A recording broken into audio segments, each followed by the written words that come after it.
जब जब हम दादी प्रकाश मणि जी का नाम लेते हैं और अव्यक्ति दिवस की स्मृति आती है, तो हमारे मन के अंदर दादी प्रकाश मणि जी के पालना, स्नेह, माँ का प्यार सामने ही आता है। अव्यक्ति दिवस के दिन संसार के अंदर वह सब बीके भाई बहने तथा वह नॉन बीके भाई बहने जिन्होंने दादी से अनेक उपलब्धियां प्राप्त की हैं, मन ही मन उन विशेषताओं को, उपलब्धियों को वर्णन करते हुए न जाने अपने जीवन के अंदर अनेक प्रकार के अलौकिक अनुभव प्राप्त कर रहे हैं। हमें भी अपने जीवन के अंदर इतना सुंदर मौका मिला कि जो दादी प्रकाश मणि जी के अंग संग रहने का, उनके अंग संग रहना ही अपने जीवन को भाग्यशाली बनाना है। हम सभी कितने न भाग्यशाली हैं जिन्हें इतना अवसर मिला है कि प्यारे बाबा के साथ, जिन्हें बाबा ने दादी जी को अपना ही स्वरूप बनाकर अपनी ही सारी शक्तियां दे करके हमारे सामने एक प्रत्यक्ष उदाहरण प्रस्तुत किया। बाबा ने दादी जी के वो गुण भरे, उन गुणों के कारण दादी हर एक को आगे बढ़ाती रही। इस विद्यालय का, यज्ञ का वह सिस्टम जो साकार बाबा ने आरंभ किया था, साकार बाबा के अव्यक्त होने के बाद दादी प्रकाश मणि जी ने उस सिस्टम को बहुत ही एक्यूरेट, बहुत ही अच्छी तरह से संचालन किया और उसे आगे बढ़ाया। किसी भी भाई या बहन को ऐसे महसूस नहीं होने दिया बाबा हमारे साथ नहीं हैं, बाबा साथ हैं। दादी खुद भी निमित्त भाव से कार्य करते हुए सदा बाबा बाबा ही मुख से उच्चारण करती थी। दादी कहती थी, ये बाबा का कार्य है, बाबा कराने वाले हैं, हम सब निमित्त हैं, हम सब इस यज्ञ के रक्षक हैं। उसकी इस प्रैक्टिकल भावना के द्वारा यज्ञ का हर कार्य अभी तक भी सुचारू रूप से चल रहा है, क्योंकि दादी का त्याग, तपस्या, प्यार, अनुशासन और परोपकार की भावना ने इस कार्य को इतना तीव्र गति से बढ़ाया, जो कि आज ये विद्यालय दिन प्रतिदिन प्रगति की ओर जा रहा है। दादी की एक विशेषता थी, वो हर एक के गुणों को देखती थी और हर एक के मन में ऐसी भावना क्रिएट कर देती कि जो कार्य वो नहीं कर सकते हैं, जिसे वे असंभव समझते थे या अपने आप को निर्बल समझते थे, दादी उनके अंदर वो आध्यात्मिक शक्ति भर देती। वो निर्बल ऐसा महसूस करता कि वो सब कुछ कर सकता है, कोई भी कार्य असंभव नहीं है। मुझे भी दादी जी के साथ रहने का जो सुअवसर प्राप्त हुआ, अनुभव तो अनेक हैं। कुछ एक अनुभव मैं आपके सामने शेयर करूंगी। मैं जब यहाँ रहने के लिए आई, पहले मुझे कुछ सेवा केंद्रों पर जैसे पटना, कलकत्ता, नेपाल में रहने का अवसर मिला। बाद में जब मैं बीच बीच में आती थी पांडव भवन में, तो वहाँ सेवा केंद्रों से आते हुए मैं पांडव भवन के ऑफिस के अंदर सेवाओं में मदद करती थी। तो दादी जी का हृदय विशाल और दूरदर्शी होने के कारण उन्होंने कहा कि आपको इस कार्य में ही सहयोग देना है, यहाँ रहना है। दीदी मनमोहिनी चाहती थी कि बहनें आध्यात्मिक क्षेत्र के अंदर जिज्ञासुओं की स्पिरिचुअल पालना करें, इसलिए सेवा केंद्र पर रहें। तो दादी जी कहती थी कि एडमिनिस्ट्रेशन को पावरफुल बनाना ये भी हमारी जिम्मेवारी है। तो उन्होंने वो क्वालिटी मेरे अंदर भर दी और यहाँ सेवाओं में मुझे रखा। जब मैं सेवाएं कर रही थी, आई थी, तो मुझे तो किसी भी सेवा की जानकारी नहीं थी, एक्सपीरियंस नहीं था, लेकिन दादी ने फेथ रखा। दादी उस कार्य के लिए, उस विशेष कार्य करने के लिए जिम्मेवारी देती थी। और मैं दादी को कहती थी, दादी ये कार्य तो मैंने कभी किया नहीं है। दादी कहती थी, करो, बाबा साथ है। तो बस इतना कहना होता ही था, वो कार्य हम आरंभ करते। तो मैं देखती थी बाबा और दादी का जो स्नेह था उस कार्य को सहज करा देता था। और सिखाने के लिए कभी कभी हम कार्य के अंदर अच्छी तरह एक्यूरेट नहीं करते थे और दादी को बताते थे ये कार्य एक्यूरेट नहीं किया है, और दूसरे भी बताते थे।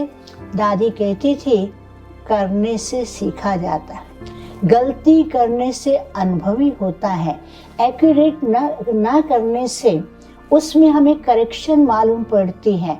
तो इसलिए हमें सीखना भी है, आगे बढ़ना भी है, करेक्ट भी करना है और इसको एकदम एक्यूरेट भी करना है। तो दादी हर कार्य को बिल्कुल एक्यूरेट देखना चाहती थी, खुद भी टाइम की पंक्चुअल थी, एक्यूरेट थी और वो कार्य को बिल्कुल अच्छी रीति संपन्न करती, वैसा ही सिखाती थी। दादी जी की जो मॉर्निंग क्लास होती थी मुरली सुनाने का, इतना सुंदर तरीका होता था कि मुरली सुनते सुनते हर पॉइंट बुद्धि के अंदर बैठ जाती थी। दादी जी के बारे में बताना चाहती हूँ कि जब हम दादी जी के पास जाते थे तो दादी जी मुरली के पॉइंट पूछती थी। कभी कभी भय लगता था कि हमको याद नहीं होगी, दादी पूछेगी। दादी ऐसे उंगली करते हुए इशारा करते थे, आज भूल गए, फेल हो गए। तो हम क्या करते थे, दादी से मिलने से पहले मुरली की पॉइंट को अच्छी तरह याद कर लेते थे। उस समय तो भय से याद करते थे, लेकिन आज हम रियलाइज करते हैं कि वो जो दादी ने हमें सिखाया, वो सिखाने का तरीका ऐसा था कि आज वो मुरली की वो पॉइंट, एक एक पॉइंट ऐसे अनुभव कराती है जैसे कि ज्ञान की धारा बह रही है, जैसे कि हमारे जीवन के अंदर आध्यात्मिक स्रोत जागृत हो रहा है, ऐसा वो अनुभव कराती थी। फिर इसके अतिरिक्त दादी हर कार्य के अंदर खुद जाकर के खड़ी होती, जैसे साकार में बाबा हर कार्य में खड़े हो जाते थे, दादी भी हर डिपार्टमेंट के अंदर खुद चक्कर लगाती और वहाँ पर सबको गाइड भी करती। और उनके आने से सभी भाई बहनों के अंदर इतना उमंग भर जाता था, जो कार्य करने में वो सुस्ती करते थे उस कार्य को वो फटाफट पूरा कर देते थे। दादी जी केवल एक अच्छी एडमिनिस्ट्रेटर नहीं, परंतु एक बहुत बड़ी स्पोर्ट्स पर्सन भी थे। दादी जी को स्पोर्ट्स, खेल कूद बहुत अच्छा लगता था।